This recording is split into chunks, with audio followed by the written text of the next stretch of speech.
Hey, everybody, it is the 8th of February, Wednesday, February 8th, 2023. This is Plutus PBL live coding at Gimbal Labs. And today we're looking at something specific. A lot of people have heard about mesh and have started to have a chance to use it.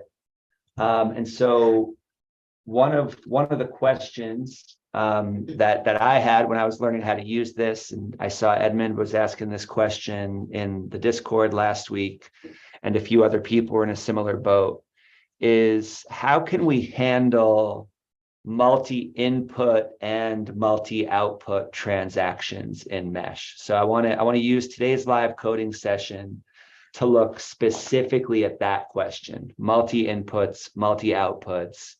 And what we're going to do is we're going to look at, in fact, a transaction that is unlocking tokens from two different contracts at the same time, right? So not only can I pull some inputs from the user's wallet and other inputs from a contract, it's possible to have very intricate transactions where you have many different inputs from many different contracts, and the validation of certain contracts is dependent upon other contracts validating, okay? Now, that last piece I just said about the validation logic, if we have time, I'd like to even look at the Plutus code for building that dependent logic, because I think there's some design patterns that are emerging right in front of us right now that we'll be able to look at. But we'll see if we get there. My first priority is to look at mesh.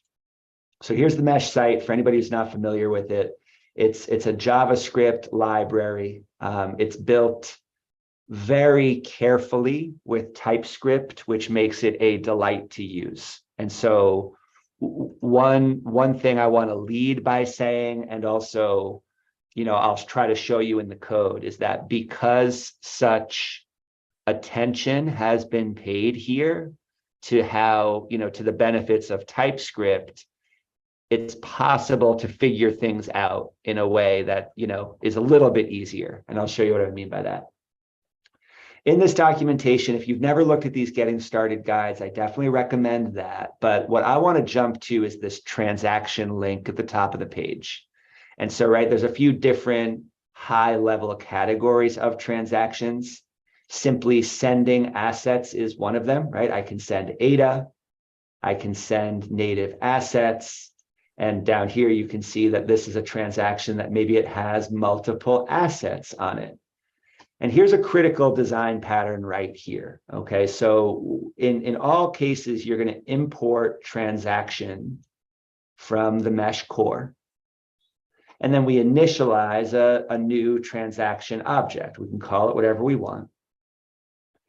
And then we chain together these helper functions. Okay, so send Lovelace stands on its own, but the way JavaScript and TypeScript work is on the one hand, I could write tx.sendLovelace, and then on the next line, tx.sendassets, et cetera, et cetera.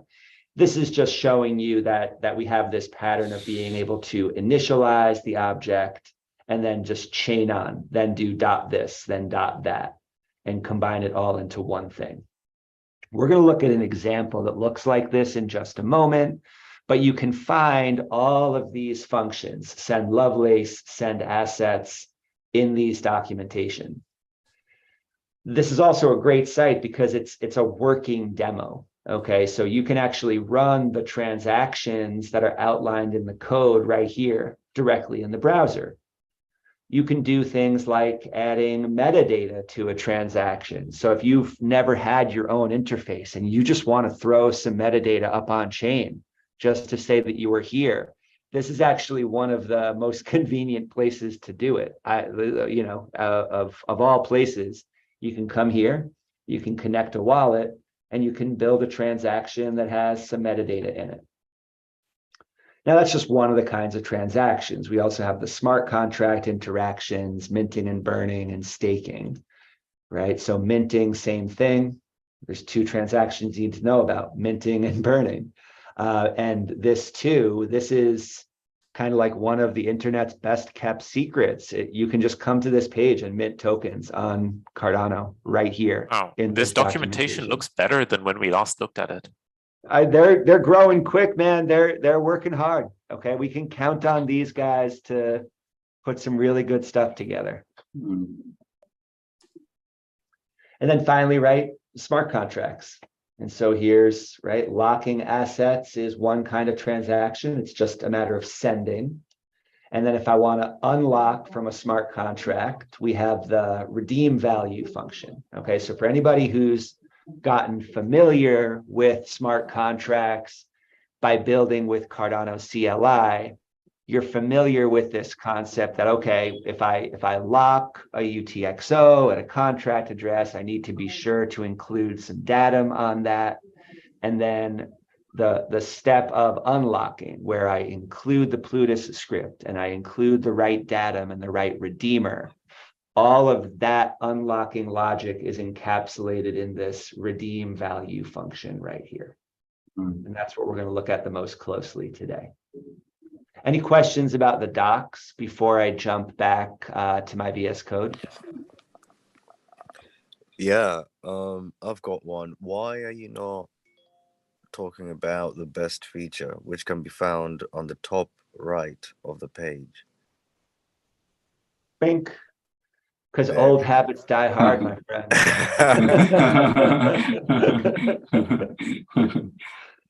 Fair enough. Mladen, what's up? What do you think? Hi, everybody. Yeah, I wanted to ask a question about the documentation. Is that all these examples, is that everything we can do with mesh, or is there are there other things? It's just that they don't have an example. Does any example come to mind, like something you want to do that we can try to find in the docs? No, it's just, you know, when I used to look at other libraries, the documentation looked different. So, and this is everything with examples. So I thought maybe there's also something else to look into. Yeah, let me know if there's something you can't find. Yeah, I think they are pioneering, like trying to make this look somewhat like what we expect, right? You've got this docs style menu on the left-hand side, but the embedded examples, maybe they break our expectations a little bit. But let's keep communications open, right? About if there's something that you can't find here, it's a really responsive team. And we can assume that the only reason it hasn't happened yet is because there's just not enough devs yet to keep up on all the stuff there is to document. Yeah, they are really responsive. Actually, when I was doing the assignment on PBL, I wanted to add metadata to, well, sending a transaction. And I wrote to them, do we have that? And they added it next day. Beautiful. Cool. Yeah, you got a set metadata function down here. Now, one of the things that I've had some back and forth with the team about is sometimes I feel like they're almost making it too easy, and it's not obvious to me how they have abstracted away what they're doing, right? Like this, once I know that, okay, here's a key and here's a value at that key, and you see it for the first time, how to structure data so it shows up as transaction metadata the way you want it. It's very intuitive, but I've had a few experiences where it's almost like you guys are making it too easy for me, and it's just confusing, like what you just accomplished. Nelson, what do you think? Yeah, I just wanted to jump in on that. I think I saw a tweet from Jingles on using a Cardano address that has been initiated from a CLI and using it in the front end. So I think the documentation part of it is not there probably, but I think I saw that one, a tweet from Jingles. So just wanted to say that. Yeah, that one that you're talking about is here under wallet and app wallet. So this is incredibly groundbreaking thing. Obviously, we've got browser wallets, so any SIP30 compliant wallet, NAMI, Eternal, the list goes on, where you're hooking up the wallet, interacting that way. That's the browser wallet API. But over here in app wallet, you can see the different options for storing, for example, right? You could put mnemonic words directly into your project, and any wallet you've ever made could be handled by this system, right? You can actually build your own wallet for yourself, right? Put your own mnemonics into it, use it that way. Now, of course, this is such a powerful tool that it needs to come with the caveat, like, please don't ever put your mnemonics in a Git repo, right? I'm breaking this rule in some of the Gimbal Labs projects with some CLI generated S keys on pre-prod. Okay, so you can actually find those and you can mint some tokens that maybe you shouldn't be authorized to mint, but it's on pre-prod. And it's because I want people to understand this stuff, right? But yeah, all of it's right here. This is a CLI generated key, and it's possible to just load this into a project, for example, for quickly minting tokens. And I have, for example, on my device, I just have a repo that I'm never going to publish, where I've set this up locally with different sets of keys just to make it really easy to mint tokens. Now that I have this, it feels easier than running a bash script to mint some tokens, right? So that could be a really fun project for anybody who wants just to build their own understanding, is build your own local minting dashboard that's never to be shared with anybody else. Whoa, I think I missed that part during my revision. So this is great. Yeah, I'm gonna play try with to do App it. Wallet. If you've never played with App Wallet, I give it a high recommendation because it's really exciting. Yeah, I'm gonna try building that minting dashboard. Yeah, Cool. cool. Thanks, man. Roberto, what do you think? Something I just noticed, we were just talking about the design patterns of chaining the methods, but I noticed that when we set metadata, you had to declare the TX before. So I was just wondering if that was just a choice, or is that something that's necessary to use set metadata? Excellent. I'll take that question first when I jump back into the code in just a moment. That's a perfect place to start. And Aris, what do you think? Yeah, I'm thinking from a user experience, like for myself as someone new here, or someone new to the Cardano ecosystem that wants to develop, but maybe isn't familiar with like what certain things mean. It could be nice to have some kind of feature where, you know, if they put a question mark over maybe like const wallet, like, and then something would pop out and it says like what that does, or have some kind of like comments maybe on the side for each line of code. So if someone has a question, it's already there. Maybe that's like too basic, but I think it could be a nice feature for someone new like me, or someone you know, like onboarding. Yeah, this is such a critical question as we build up the PPBL as well. Is like, how much JavaScript and TypeScript should we start by teaching, and how much should we point people at resources to get them there? And it's an open question. We're gonna keep going back and forth about that one and circling towards the best options. But yeah, as Steve would tell us, I mean, there's good reason for us to be learning TypeScript together so we can prepare for some stuff that's coming. Let's keep circling around on that. Yeah, Steve. Yeah, I just to Ariz's point, you know, like one of the things about this Aris is that it's 3 months or more. This really is kind of groundbreaking stuff, right? And you know, kind of like why project-based learning. You know, like if somebody was to follow up on your suggestion and give you a definition for why this thing or what this thing means, it kind of robs you of your own agency to figure it out for yourself. And the reason why that's important is it can mean different things to different people. And it really depends on the context you're living in or the problem you want to solve, what these tools mean. And so I'm kind of glad that they don't do that.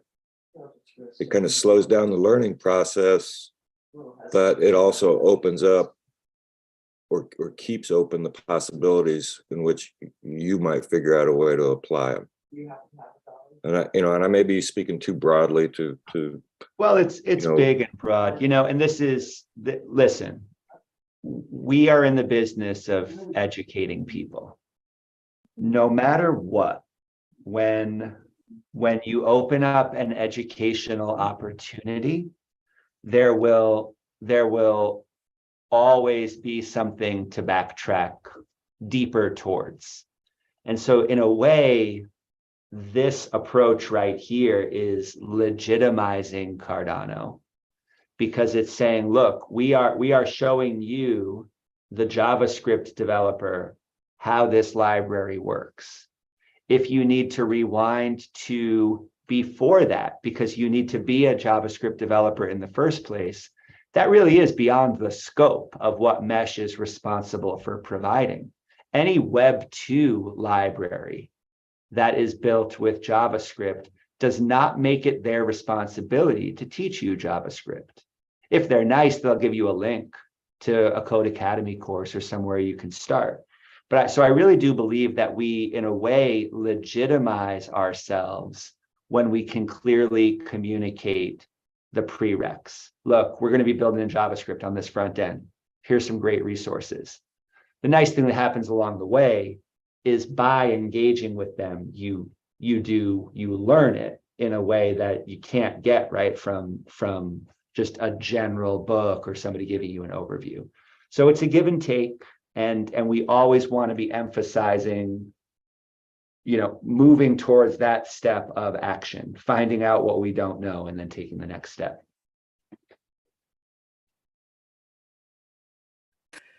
Also, I'll quickly add in here, it's a good opportunity to sort of interlink different humans approaching different levels, because here you've got, say for example, different languages, right? Web-based languages, largely imperative, different from functional like Haskell. So if you're looking at code, to most people, for example, as Iris just said, like who are new, they see const and they're like, oh, okay, I have no idea whether that's, what language, say for example, that's in, or whether that's a user-defined variable or not. Just all those different things. I think that kind of opens up the opportunity for people to kind of be pointed to. As Steve said, yes, it's important, to DYOR, right? Do your own research, but then some people are just social learners, right? And they sort of learn from engaging. So in that case, one could point them to the works like what Lucas is doing with the Cardano for non-techs or Cardano noobs, where the approach is that from a much lower level, of someone just fresh off the boat coming in. The list of things we need to teach is epic. The minutes we have in weeks to get it all across is limited, and that's exactly what our opportunity is, right? All of us have a chance to be figuring this stuff out so that we can continue supporting wherever we see the opportunity. So hey, before I jump in, Aris. Yeah, I just wanted to add, thanks Steve for sharing your thoughts.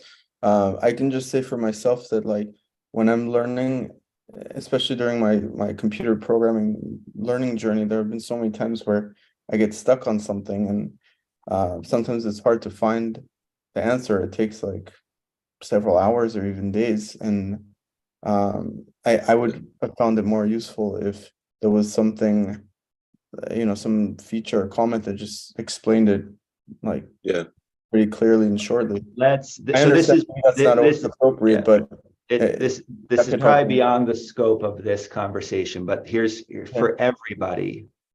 when you see what's lacking, make a note of it, and it's your job to get it on a roadmap.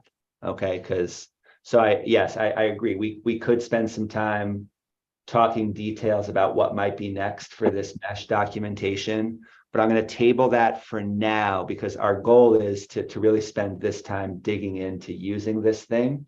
And then everybody always, when you see something lacking, please assume that the reason it's lacking is because these are the early days of developing on a new system, and figure out how to make it your responsibility to move towards that improvement. Okay, we're trying to build up systems for that. But yeah, it would be easy to get lost in that. I want to stick to what's the main item on our agenda today, which is to look at multi-transaction building. Everybody who's here, when there are details that don't make sense, that's an opportunity to now ask a question, which we can dive into, or we can direct each other to next resources to do that. Jonty, I saw your hand for a sec. Oh, no, sorry, James. I just wanted to clarify also that as a builder, I find that these tools like this called snippets are just a very essential part of a bigger picture, like the whole UI, the whole front end is beyond this. So this is actually very handy for people who actually are telling builders of front ends what they expect to see, because you can see actually the example of what is the expected result. So I find it quite handy for someone like me who doesn't know how to build a front end, but through this tool I can actually guide others as to what is expected. Yeah, as you're building a team, that's a great point. Yeah. Okay, so by looking at this code, we have a chance to find out what we know and don't know. And that's I hope, a really beneficial outcome of a session like this for everybody. So I want to start here. This is the distribution transaction in the original iteration of GPTE. So jumping back to this image for just a moment, right? This is kind of the high level view of how the initial GPTE worked. You've got two parties, the issuer and the contributor. The contributor commits to some kind of project, locking a UTXO in escrow. And then when that project is somehow complete, right? And the question of how do I know a project is complete is a really interesting governance question that we're going to continue to come back to. But this is the transaction we're talking about right now. The one where the contributor gets these tokens that were locked in escrow, and they get their contribution token back. So there's only one smart contract interaction here, right? We're redeeming value. This is that unlocking function. And where are we redeeming it from? The escrow contract. Okay, so setting aside, for example, the finer details of the JavaScript here, I hope that the shape of this makes sense. Okay, now I said I want to start with Roberto's question about setting metadata. Keep in mind that everything right here could be just as well written. I just make a copy of this temporarily, like this. I could say, first, I'm going to initialize this TX, right? And then I'm going to run each of these functions. And so what I just did to this code to make it like this is exactly the same thing as what's down here, just split up onto multiple lines, okay? And as you can see, set metadata, just like redeem value, and send assets, is one of the functions that I can run on a transaction. Okay, and just so think, if you are familiar with Cardano CLI, think about this. We start to build a transaction. What do we do with it? Well, it has some inputs from a contract address, and any contract input needs to have datum and redeemer on it. It's got some outputs, and wait a minute, this is a little confusing, right? Why do we have send value and send assets? We'll talk about that in just a moment, but both of these are creating outputs. This part right here is setting metadata. And hopefully, if you are looking at this as somebody who's familiar with Cardano CLI, you're wondering like, hey, what about the other inputs, right? Shouldn't there be like an input from the person who's building the transaction? There always would be on Cardano CLI. And that's one of the beautiful things that Mesh abstracts away for us, okay? Look at this line right here. This line says, I want to send assets to where? To the connected address, to the address that is connected via a browser wallet. And what do I want to send to that address? I just want to send the issuer asset, right? Because the issuer token has to be included on this transaction in order for this contract right here to validate. But notice that nowhere did I have to set this as an input to the transaction, right? All I'm saying is, hey, send this asset to basically myself, right? The connected wallet, and it will automatically pull the input that's necessary in order to make this sendable. And in doing so, it'll include the token that the validation logic is requiring. Okay, so a little bit of automation there. I want to jump next to distinguishing between send value and send assets, and then talk about where each of these component parts is coming from. But let me pause right here. I see Roberto and then Dagwell and anybody else who has questions. This is a good spot to pause. Roberto, what do you think? Just a quick question. So because we're instantiating a new transaction and using that object in each of them, does that change at all how the methods are? Because if you're chaining redeem value, send value, each depends on the other. Does that change at all how the promises are handled in the sense that they're independent from one another if we use if we instantiate a transaction every time we use it? Whereas if we're changing with .then, that has some implication on the way that the data is handled, doesn't it? Very good. Okay, so yeah, I mean, like if I run a TX send assets with an asset that's not actually in the connected wallet, I'll get like a UTXO value error, like it's not there. And I think either way we write this, that I would get that error before it even gets to, for example, the set metadata line right here. Okay, but if we look at this transaction object, it just has all these different fields on it, right? So we're like throwing information into it. There's a little bit of validation for, hey, can I throw that in at all?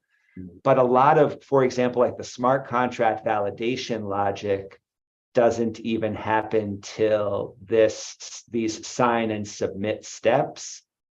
And it may be true. I got to check. You're making me want to run a little experiment here. Like if I try to send a non-existing asset, does the error fire on this line right here or on this line right here? I'm actually not sure. Right. Okay. Right. But in any case, you're right. We have this instance of a transaction. We're doing all these things to it. And then we take that transaction once we configure it and we say, okay, now it's time to build it.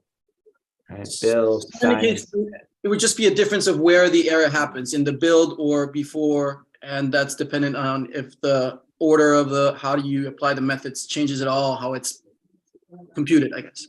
It's worth experimenting. I could tell you this. I know that, like, I think I could put these lines ahead of this one just fine. I'm pretty sure it's doesn't change. But again, yeah, that's something. Let's play with it. And anybody who wants to get their hands dirty, I think it'd be fun to do some error creation here and find out exactly how it works.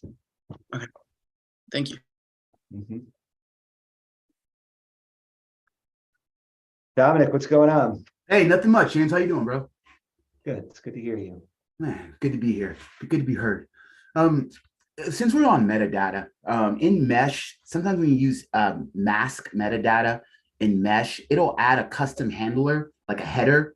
And I was wondering, is there a way that we could expose the endpoint just so we could add an untampered with metadata that we already have formatted in the CIP inner structure and just tack it on there without having Mesh touch it?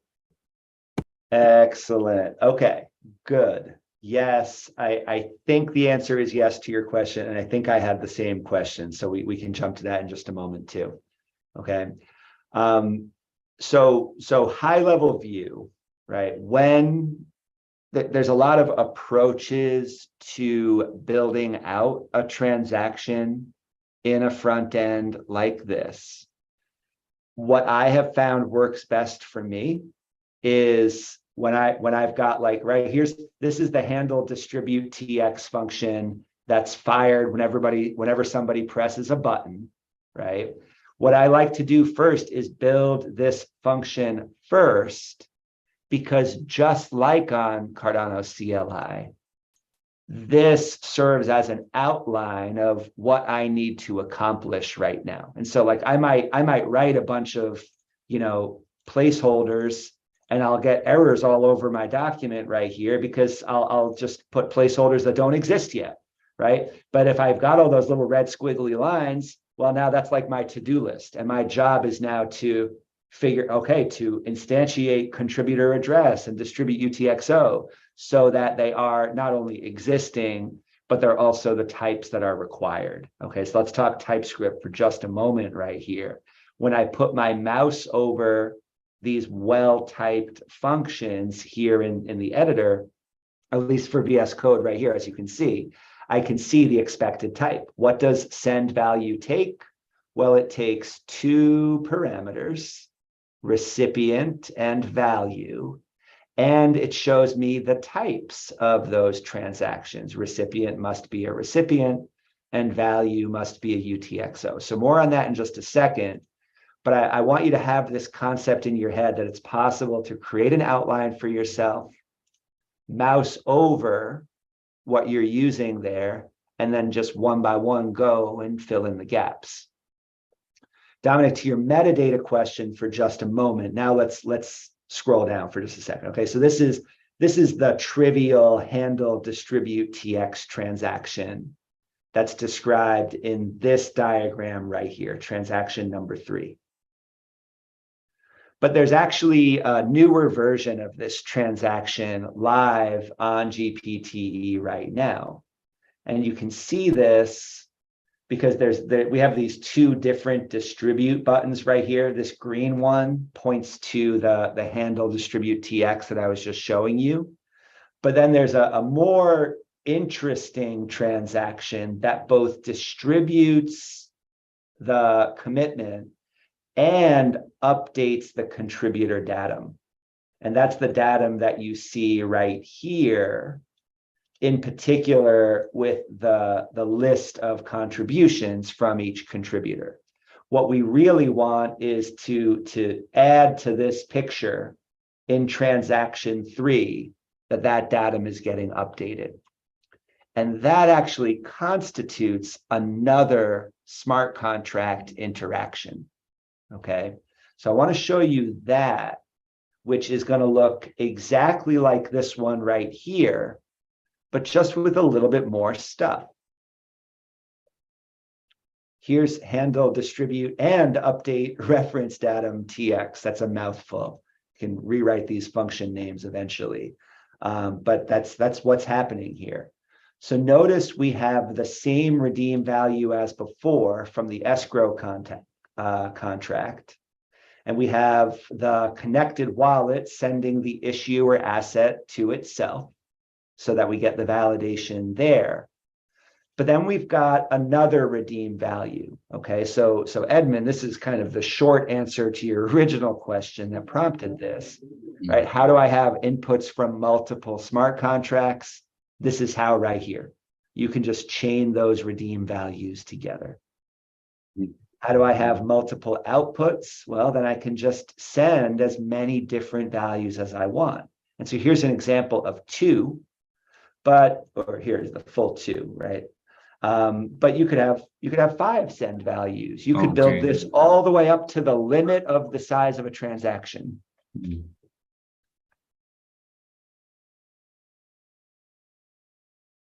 Okay, so now to Dagwell's question about metadata, and let me see if I'm hearing this right, because the way I interpreted your question is like, how do I just write, metadata with whatever format I want, and this is how right here, and let me show you. So this is actually updating the datum on a contributor token. Let's look for just a moment at the actual minting of those contributor tokens.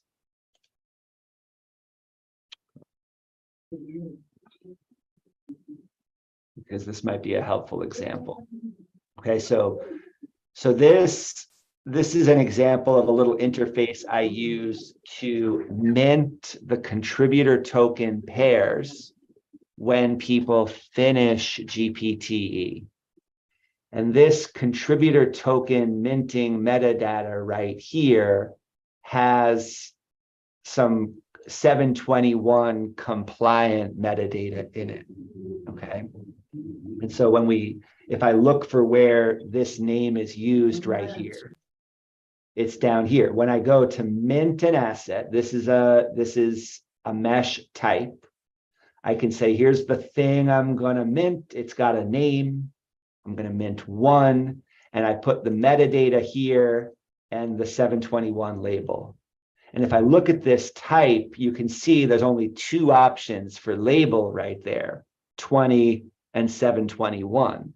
So in other words, the minting bit right here removes some of our decision making, and it limits our options. There's only 2 kinds of tokens I can mint with Mesh. It's got to be a 20 or a 721. Well, what if I'm making my own standards? Where the heck does that go? And that's this piece right here. So you can see in the actual minting transaction right here, and you can see, look, I'm initializing the TX and then I'm using this design pattern. I'm not chaining these together. Okay, I'm going to mint this asset and that asset, and then I'm going to add some arbitrary metadata right here with my own schema. Let's find this. All right, so this is just some arbitrary schema for some additional metadata. It's still subject to the rule that you can't have a string longer than, what is it, 56 or 64 characters? I think 56 right here. Okay. Well, I thought it was 62 or 60. Whatever it is. Yeah, so right, Yeah. you can't go past that limit, Yeah. but you can still use arrays of strings in a space like this if you need to. Gotcha. Okay. But yeah, here's arbitrary data. So now let me ask, was I interpreting your question right, if that was the answer? I'm going to give you 98%. This is legit because this breaks down the logic it parses the logic, and this is going to help Entropy. It's going to help everyone. And just to give you a little context, when we're like, we want to automate a royalty token. And when you send the royalty token, it's 777, and we can get that. It just seems like that when we mask the metadata in order for not to be present when you're signing for it, seems like Mesh adds a custom header in order maybe to signify, that it needs to be converted or whatnot. Not really sure, but it gives us more in the metadata than what we're looking for. I'm just afraid that could, air out the transaction. So just want a way where we don't, I could set up an API and just hit a wallet link through a running node and it'd probably be faster. But I want to make it all in one package, because if we deliver this to someone else, just want it to work, so that's really where it's coming from. And I really appreciate you taking the time on this. This is good stuff. Keep me posted. Yeah, metadata masking would be a great thing to have a little lesson on in an upcoming course if you wanted to contribute that. I want to tell you, I want to contribute every second of the day. I've been writing smart contracts till my eyes bleed, and I've been keeping up with you guys in the back end. It's so lovely, and looking through the documentations. Part of this is like I've yet to download the front end because I'm so back and oriented. But this is probably where a lot of my answers. I should have figured, man. So yeah, when we let's say after April 1st, let's say something like that. We'll talk later. Hopefully we'll have some more free time, but if things go well, I guess we won't, Doors always open for impromptu live coding demo. That's a good concept. I need that. And I don't want to take too much of this time, James. You such a valuable resource, and I don't want to juice you for more. Just the breakdown is so valuable. Because I realize that even if you have the code in front of you, like it's taken me like now, like after a year, it's starting to all click into place. And like if you didn't have different stuff presented in different angles, it just wouldn't work. So this project-based learning, it is the truth, man. So thank you. I will take you up on some of those offers. It's fun, man. Thank you for that. Cool. Okay, so there's metadata. Now, here's with this outline part in mind. Okay, and if everybody takes away one thing today, I just want you to have this concept of I initialize a TX, I add stuff to that TX, and then I build, sign, and submit, right? This can serve as an outline right here. And by the way, right, this TX right here. Okay, so to go back, Erez, to the JavaScript conversation, const is just our variable, right? So if I want to create some variable whose value I don't know yet, I use const in front of that, and then that means it can't be changed later. And that concept of it can't be changed is a little bit of a pain point. So I'm not going to try to teach that whole thing right now. But what I want you to understand is that TX right here could say anything. Yes, we must be initializing a new transaction. This part you're not going to change, but right, this could be food or whatever, right? Bar or goat or whatever, okay? And the reason this is helpful is because you might build a system where you actually want to build out two different transactions at once. Imagine a system where, I want to build up this one transaction that's going to move value around this way or that way, build it, sign it, and submit it. Well, maybe you also want to build const tx2 with its own set of stuff that TX is going to do. And then down here, you would just write tx2.build. Okay, so just sometimes I know that when I'm looking at code for the first time, I'm not sure what part I'm allowed to change. And I just want you to know that this is an arbitrary name right here. So let's dive into these parts, okay? Because this is, I would say that 90% of the troubleshooting time I've spent when trying to get a transaction working in the front end is not right here. It's making sure that everything I'm saying this transaction must include is actually built correctly. And that's why you can see that in this distribute transaction, for example, there's a lot of lines of code above this step where we get to the part of actually building the transaction. What's above this in this file? It's all of the stuff we're looking at right here. So for example, escrow contract UTXO. What's that? Where's that coming from? Let's find out. Okay. So first of all, it's a UTXO type, which is one of the types imported by Mesh. And we can see that at the top of the page, right? So there's a whole bunch of stuff being imported from Mesh. One of the things is UTXO, and you can always control click on an import to go look at it in, I'm just in my node modules folder now.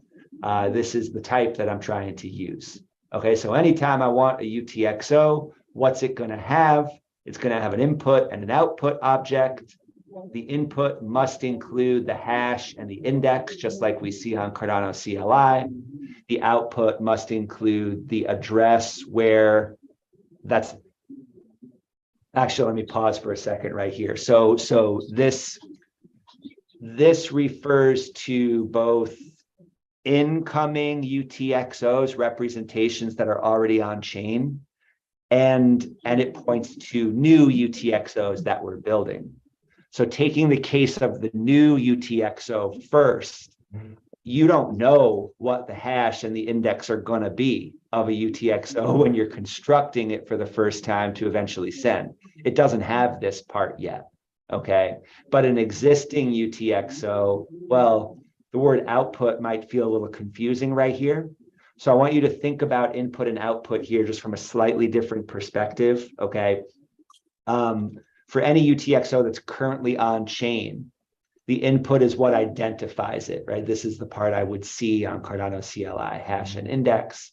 And output is just the stuff in that UTXO, right? Whether we're talking about the value in it, whether we're talking about the address where that UTXO resides, and then if it has, this is the hash of the datum, whether that datum is inline or not. This is the Plutus, sorry, this is the inline datum itself. This is not a Plutus script right here. This is a byte code encoding of the datum. And that's something we might have, that's probably beyond the scope of what we'll really understand today. But if you get stuck right here, just let me know. And then this part right here is if I'm using like a Plutus v2 reference script, this is where that reference script would go.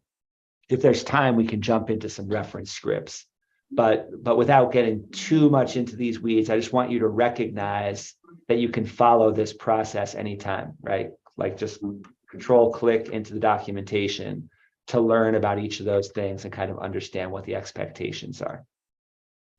So this escrow contract from UTXO is actually used twice in redeem value right here.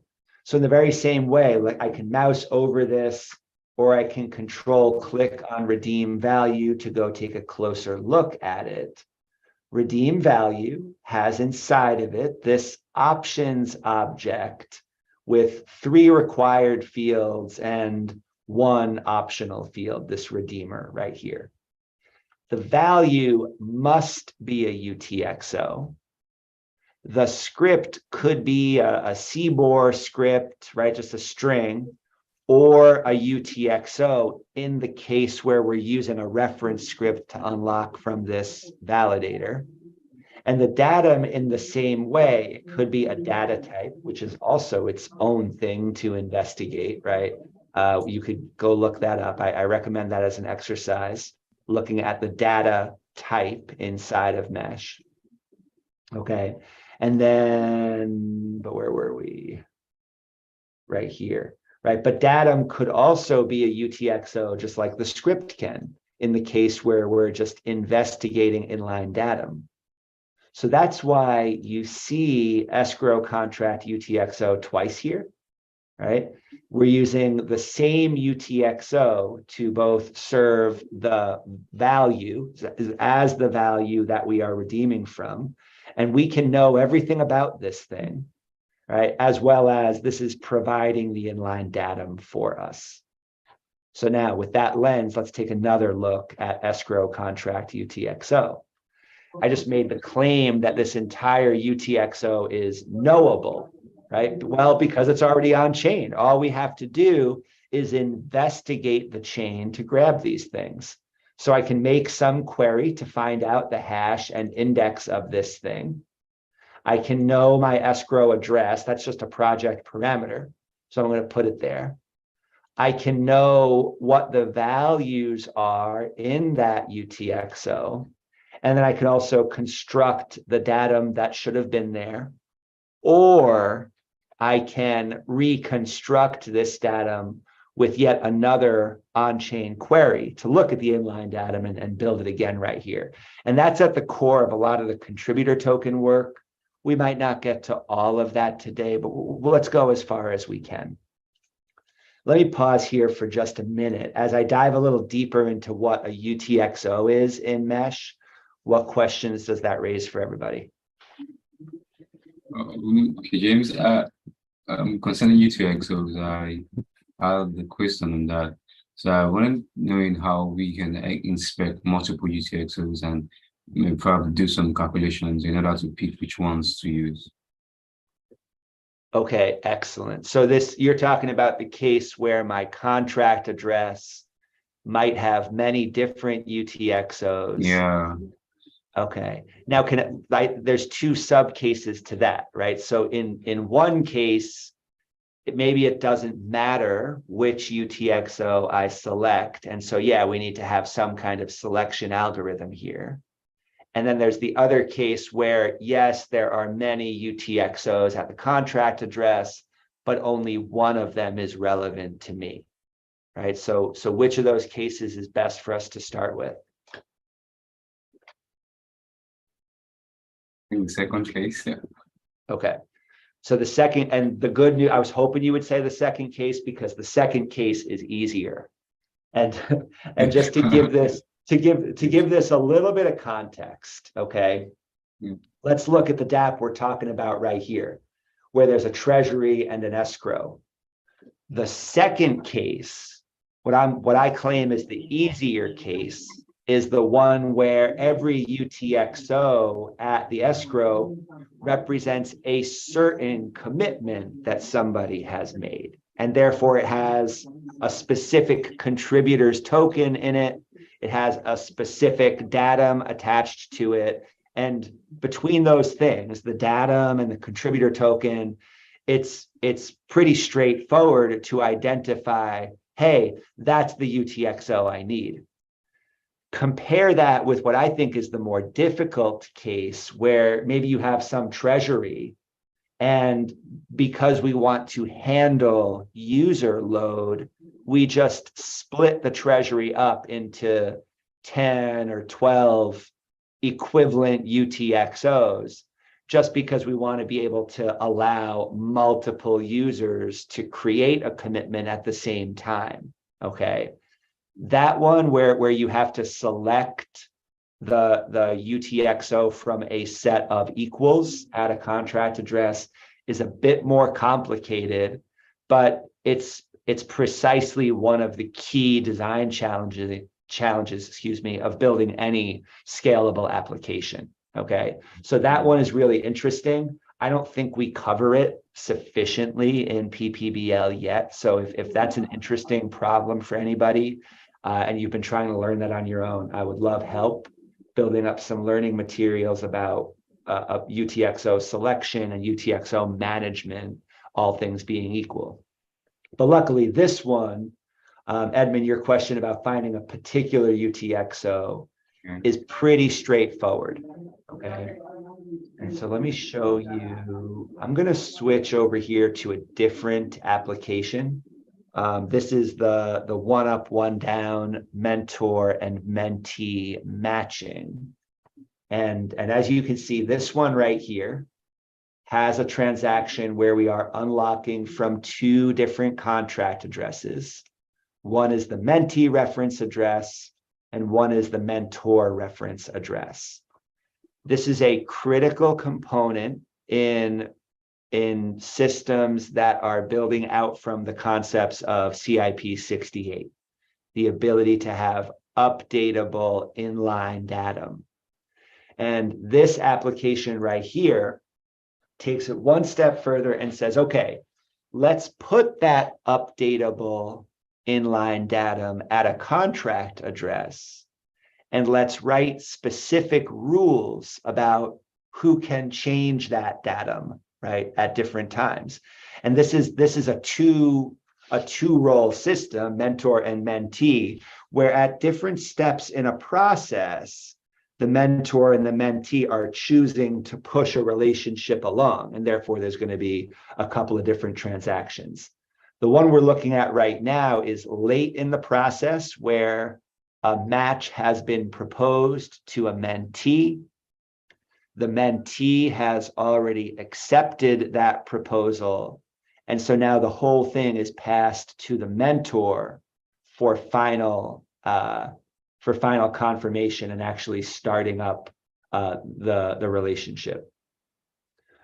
This is a really helpful example, Edmund, for that use case we were just talking about. Well, listen, there's one address with all of the mentee reference UTXOs, and there's another address with all of the mentor reference UTXOs. But at each of those, I only care about the one that has the mentee's reference token here and the one with the mentor's reference token here. And if I'm stating the problem correctly, I have good news. It's an easy thing to solve. But let me ask you that first. Am I stating the use case clearly? Yeah, yes, you are. Yeah. Right. So now let's watch this. There's a really elegant little solution to this. Now, across these projects, in some cases, we're using GraphQL, and that's what's been introduced to a lot of people. And I want to congratulate everybody who's made some progress understanding, like, this is a pretty epic query right here.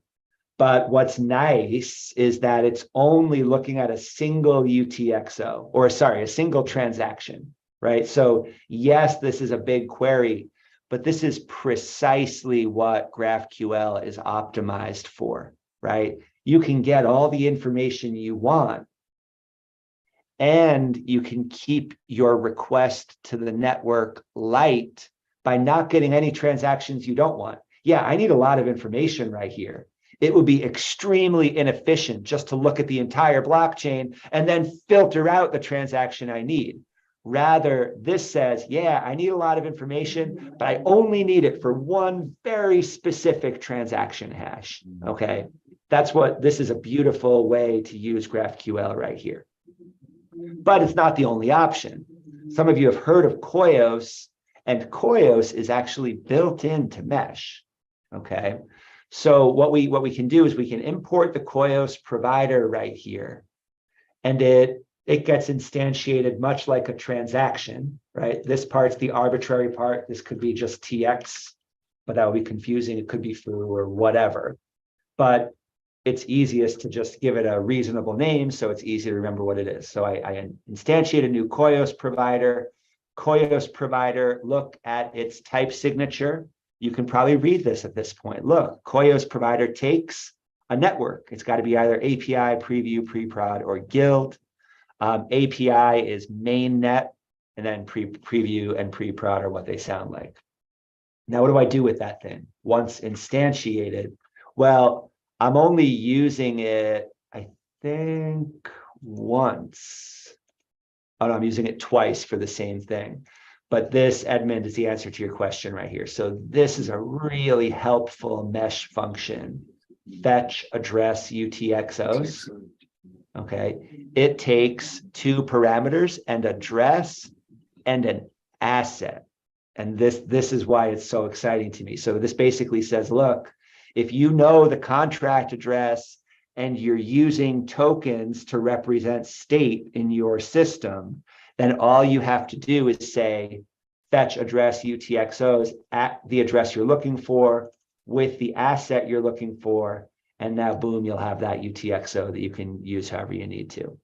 Awesome. Great. How do you feel about that? Yeah, I really believe it. That's nice. It's an unbelievably easy one. And Koios is provided for free, right? So you don't even need a API key to get this functionality out. It's just ready to go. And then just to bring us back to the docs, this will be under utilities and then providers. You can see there's a few different providers here. The fact that they've even integrated Ogmios is mind-blowing. We need to play with this and show people why this is awesome. But here in Koios, you can see what I just showed you about a new instance. And then here's the provided functions. And I was just demonstrating fetch address UTXOs, which takes a required address and an optional second parameter, which is an asset ID. Now check it out. Look at what this thing returns. Okay, so I can run this code snippet in the browser to look at the return. But hopefully, even if you're still new to this, you're starting to see some patterns. What data type is this? We were just looking at it. Right? Here's a UTXO with its input and output. Right? And this actually ends here, and there's another UTXO with that asset in it. And that's possible because not all assets are NFTs, right? So if you run this query for some address for a fungible asset, it's likely that you'll get not just a single UTXO, but an array of UTXOs that meet those rules.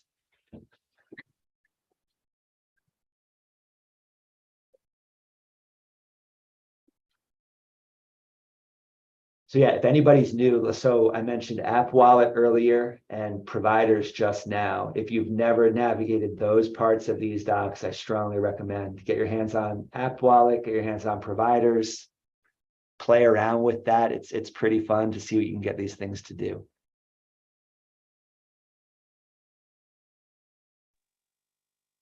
Okay, so that's fetching. Can I ask a question, James? Of course. Yeah, if you fetch the UTXOs, there could be a lot of them in there. How do you go about getting the information out of that?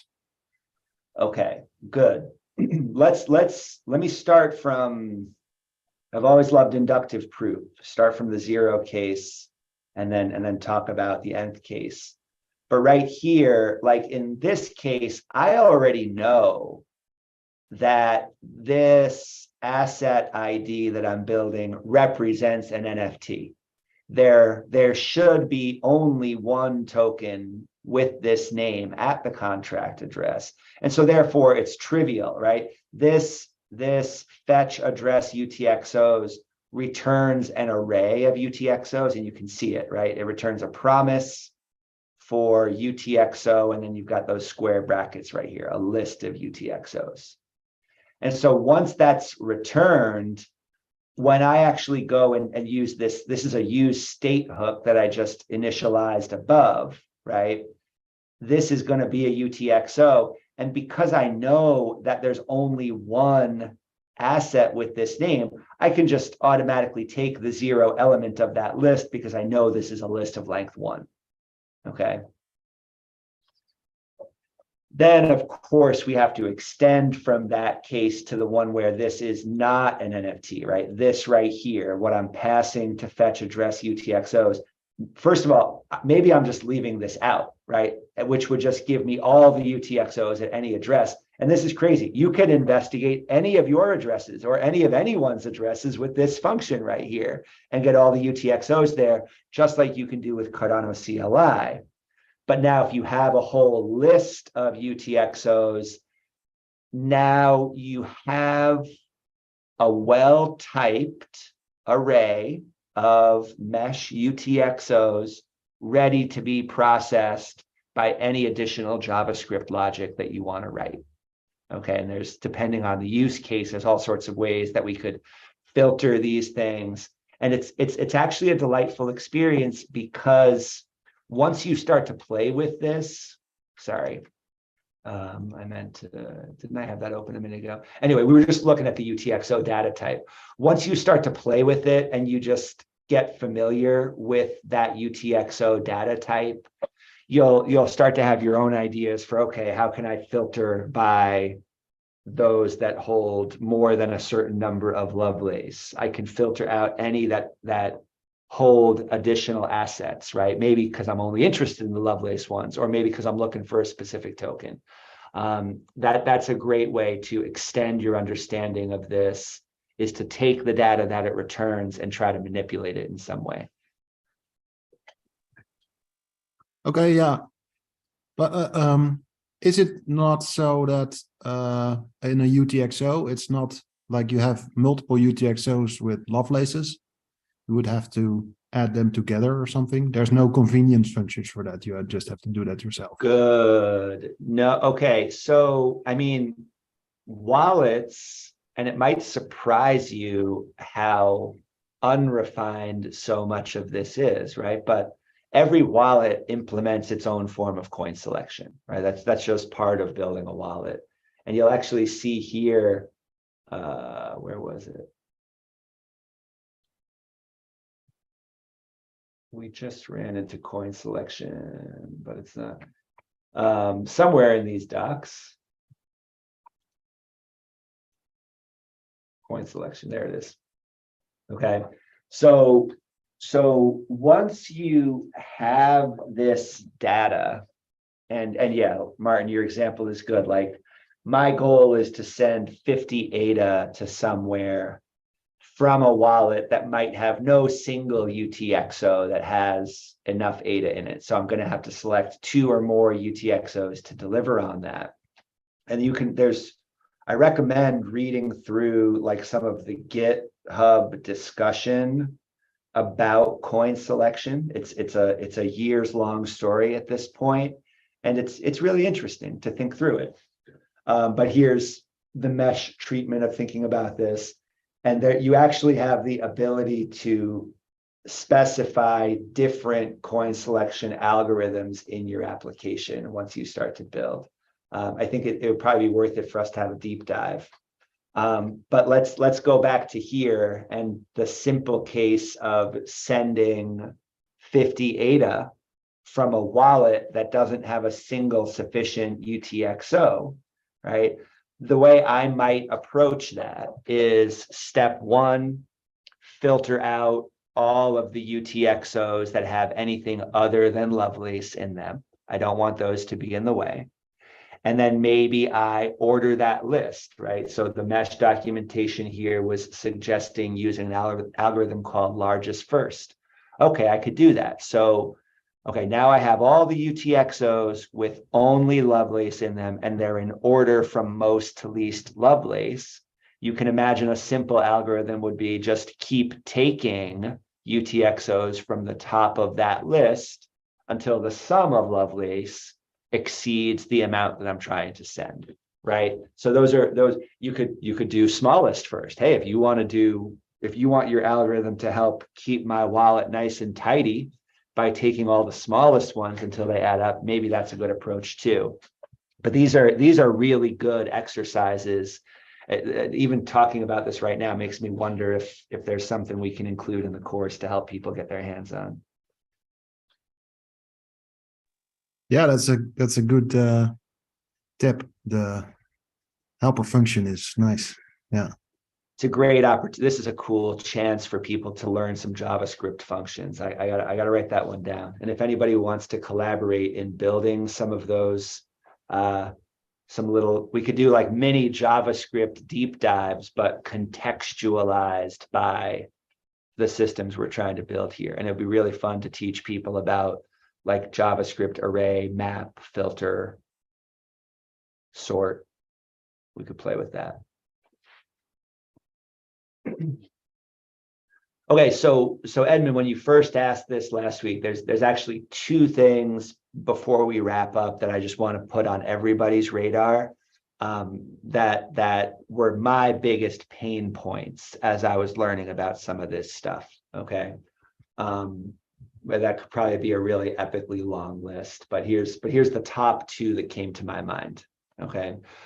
First of all, when I am building the transaction, and we might not fully have time to cover the distinction between send assets and send value today, but maybe that'll be the 3rd thing on my list in just a moment. But I want you to see send assets right here. The first parameter is a recipient. Okay, send assets, first parameter is a recipient. And actually send value is the same way. Okay. And right here, this makes a longer story short, right? What's the difference between send assets and send value? Well, in send assets, we are sending an array of assets. And in send value, we are sending a single UTXO. Okay. But in both cases, they're going to a recipient. What's a recipient?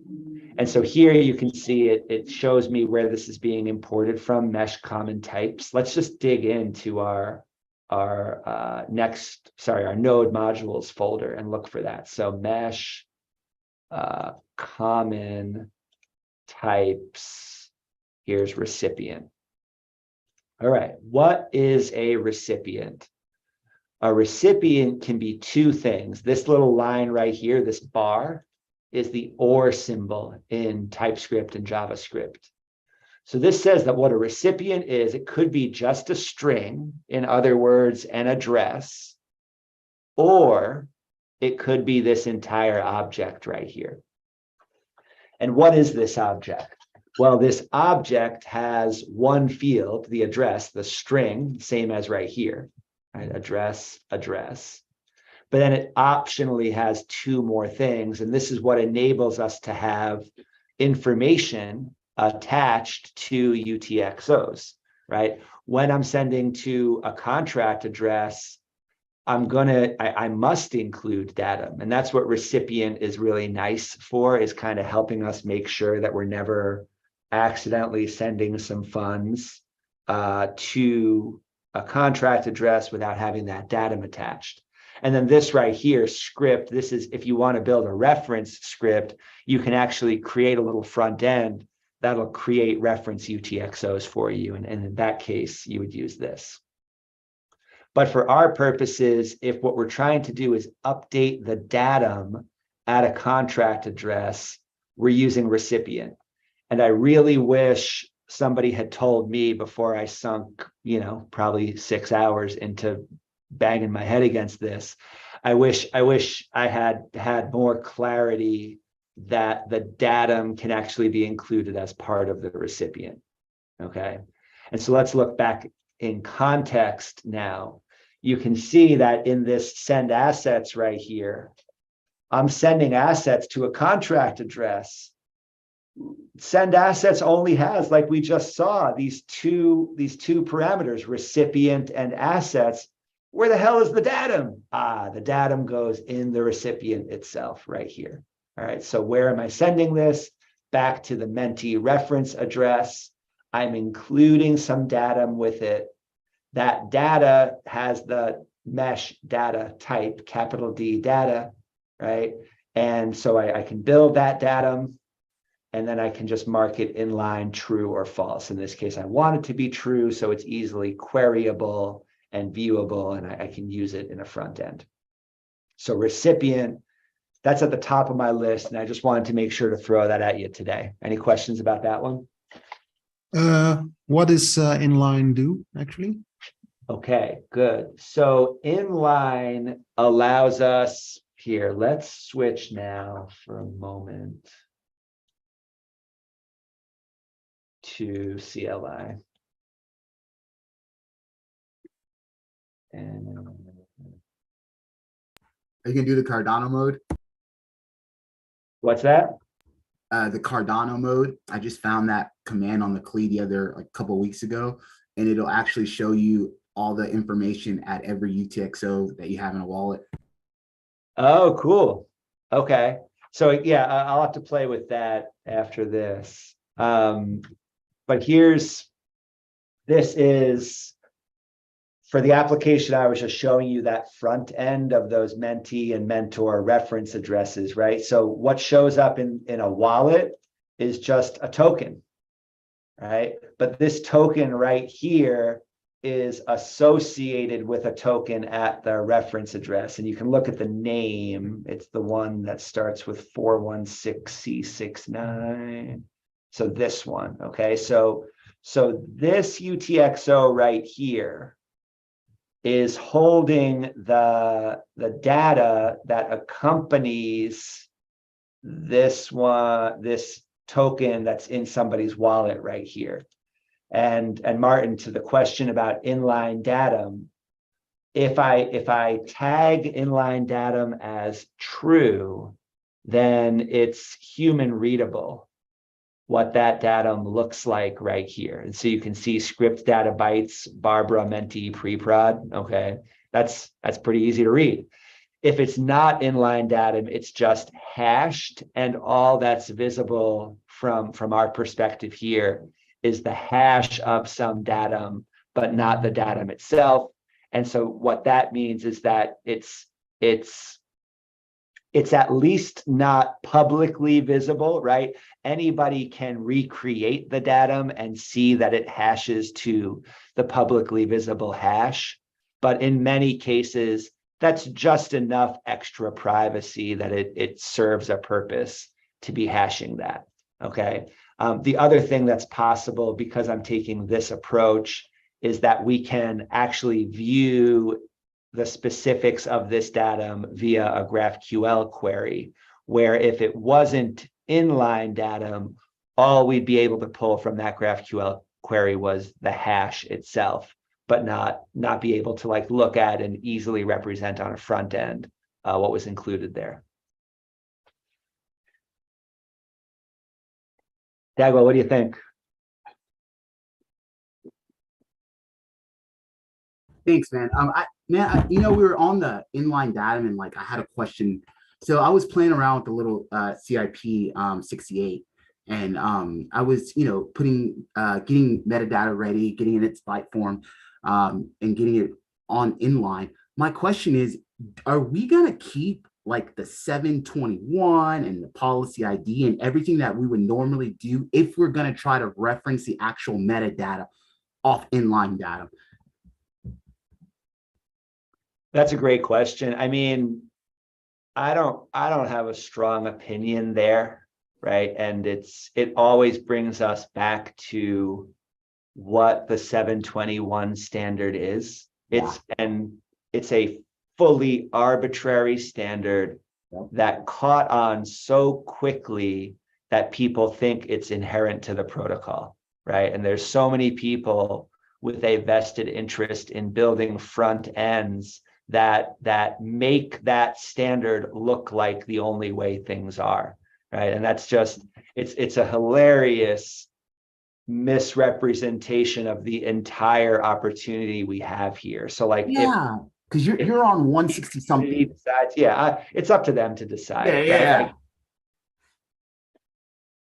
Oh, I'm so sorry. The only thing I'm asking is because like from the very get-go, when I read that, I was just like, how the hell are people going to know to look, or the key? So like if you're on pool PM or something, how is pool PM going to know to look on 300 and when are they going to, and whatnot? So I'm just how does pool PM know to look at metadata key 721?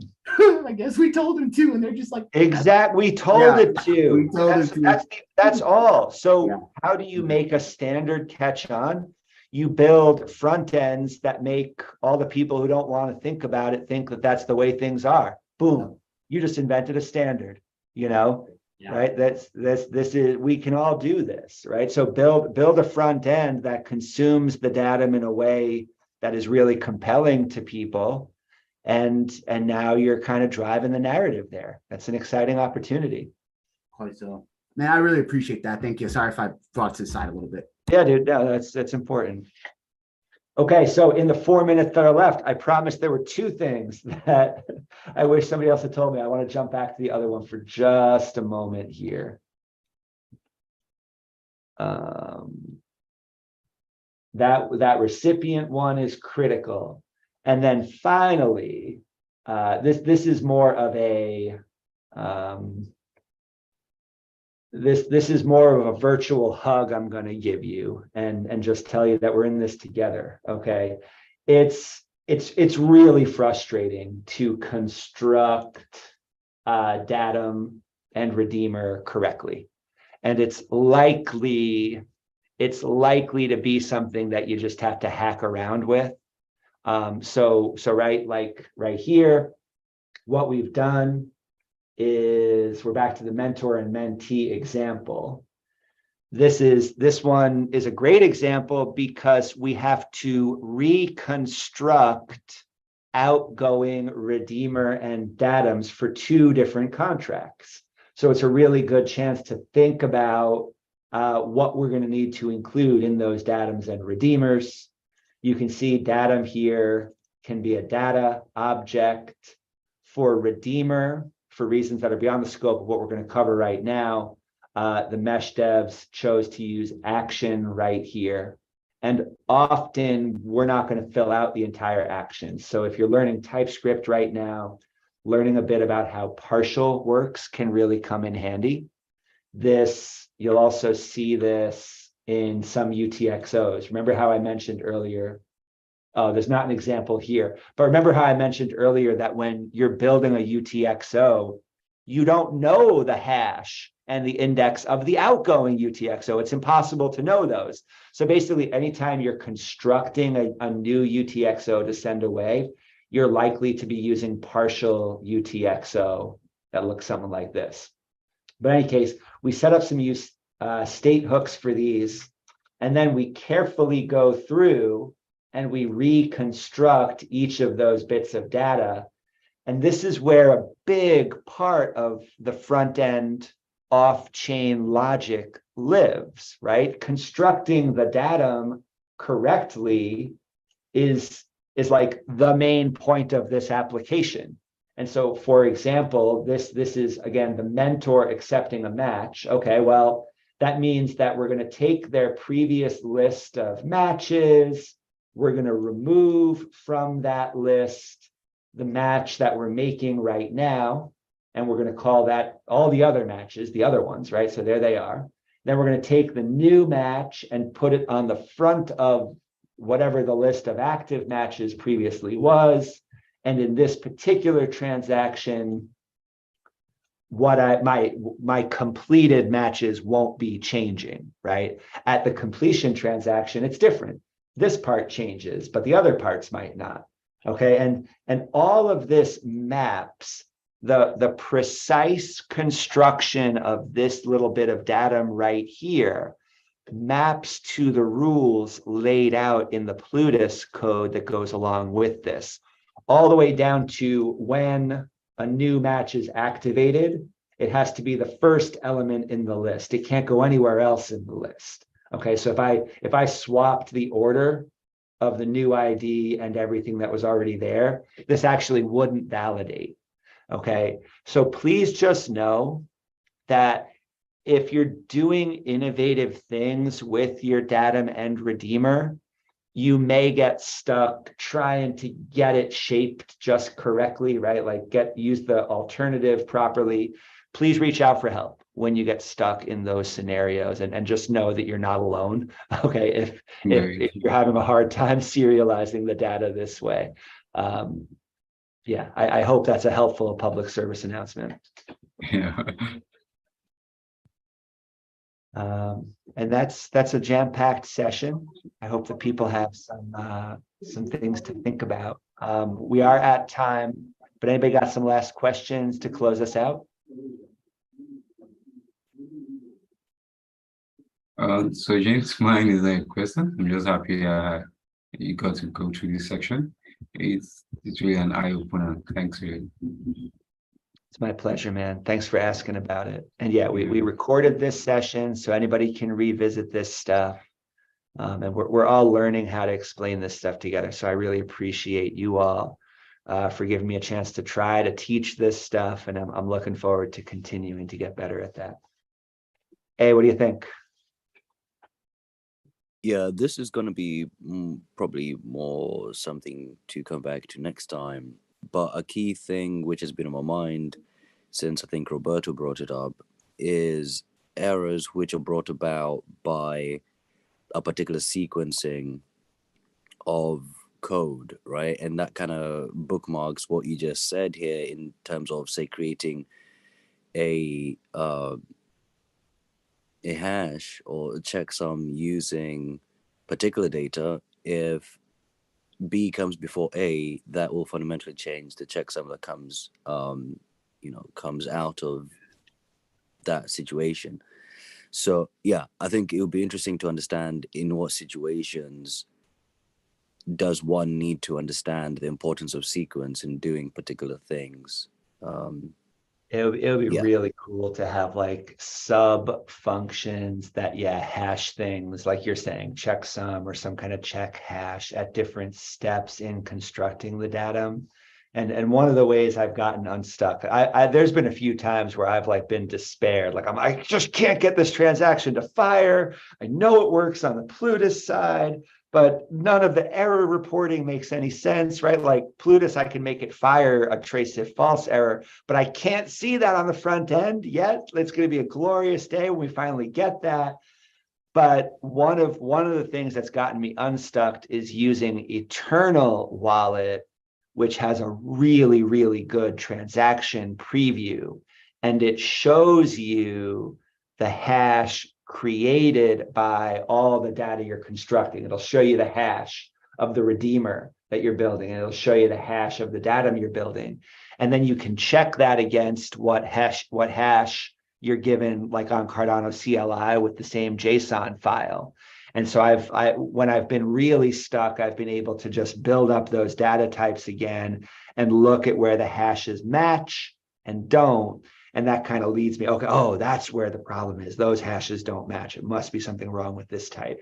But what that leads to, is what you're saying. If that can be done in kind of like a careful by hand sort of way, then it follows that we can probably automate some of that stuff and have some intermediate hashing of data and have our app checking. Let's play with that. Yeah. That's cool. Cool. Awesome. Thank you. Good session, man. Thanks, y'all. Cool. Tomorrow we're talking big picture, GPTE tasks, and there's also a really exciting thread coming together around building out the LMS, building out the Gimbal Labs onboarding process, and building out some kind of lightweight version of GPTE. So anybody who's interested in those, see you tomorrow. Otherwise, catch you another time. Appreciate it, y'all. Have a good one.